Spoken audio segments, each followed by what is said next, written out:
paghihinagpis at paghingi ng hustisya. Ito ang daing ng ina ni Jimboy, ang 17 anyos na napaslang ng Navotas City Police. Nasa bansa na ngayon si Rodalisa Baltasar matapos itong pauwiin ng Department of Migrant Workers at ng Overseas Welfare Administration. Tiniyak naman ng mga ahensya ng pamahalaan na maibibigay ang kinakailangang tulong ng pamilya ng biktima. Narito ang detalye ng report.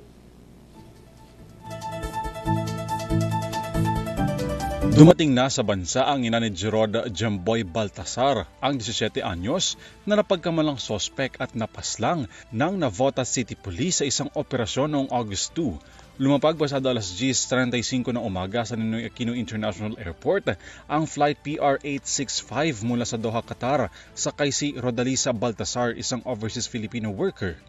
Sana po mabigat po ng hustisya yung anak ko sa ginawa nila sa anak ko na bakit po ganun, hindi nila binigyan ng pagkakataon. Wala naman po alam yung anak ko tungkol dun sa mga yung hinahanap nila, target nila. Bakit po ganun? Bigla nila nilang binaro yung anak ko, hindi nila nilang yung pangalan. Sinalubong si Rodalisa ni na Migrant Workers Undersecretary Hans Kakdak, Officer in Charge Undersecretary Bernard Olalia at Overseas Workers Welfare Administration OWA Administrator Arnel Ignacio. Tiniyak ngayon ng Department of Migrant Workers at ng Overseas Welfare Administration na maibibigay ang financial assistance para sa pamilya ni Rodalisa Baltasar, ang naulilang ina ng 17 anyos na binatilyong si Jimboy na napaslang ng Navotas Police. Bukod sa mga pauna ng naibahaging tulong ng DMW at ng OWA sa pamilya ni Rodalisa, may iba pang pinansyal na tulong na naisipagkaloob ang ahensya sa pamilya nito. Nauna na tayo nagbigay ng tulong kagabi pa lang, nandun ang OWA, DMW, nakapag-abot na tayo ng financial kaagad. And then priority natin ngayon, yung sitwasyon niya, i-address natin ang mga pangangailangan niya.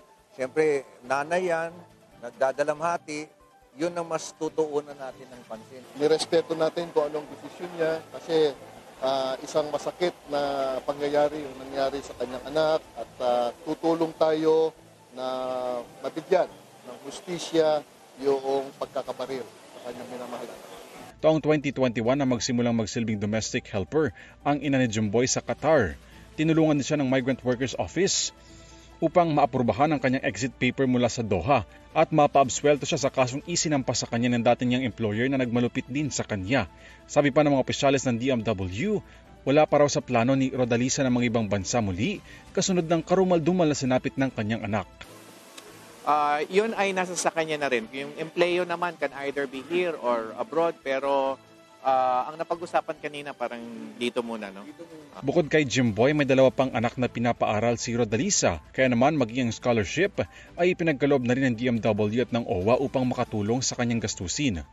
Kagaya ngayon, meron nang ibinigay ang DMW, ang OWA, meron pang idadagdag doon sa ibinigay namin kagabi. And then aralin natin kung saan pang papasok na programa. Ang masisiguro lang namin sa inyo,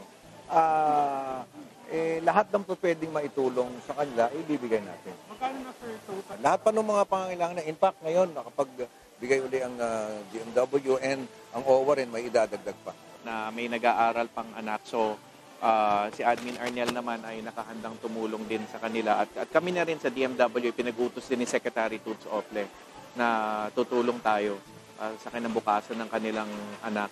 And then siya mismo ay dahil nauwi na siya, kinakailangan din ng trabaho. So tutulungan din namin siya sa larangan na yun. Papasalamat po talaga ako sa kanila dahil sila po yung naging daan para po makauwi ako dito sa Qatar. Saka po tumulong po sila ng financial. Malaki po talaga yung tulong po sa kanila. Saka yung mga financial po, tinulungan po nila. Maraming salamat po. Una nang ipinagkaloob ng DMW at ng OWA ang tulong pinansyal na nagkakahalaga ng 100,000 pesos sa pamilya ni Rodalisa at nangakong sasagutin na rin ang lahat ng gastusin nito sa burol at hanggang sa pagpapalibing upang makaagapay sa pamilyang humihinging ngayon ng hustisya. Para sa EuroTV News, Alvin Pelobello sumasaludo sa bawat Pilipino.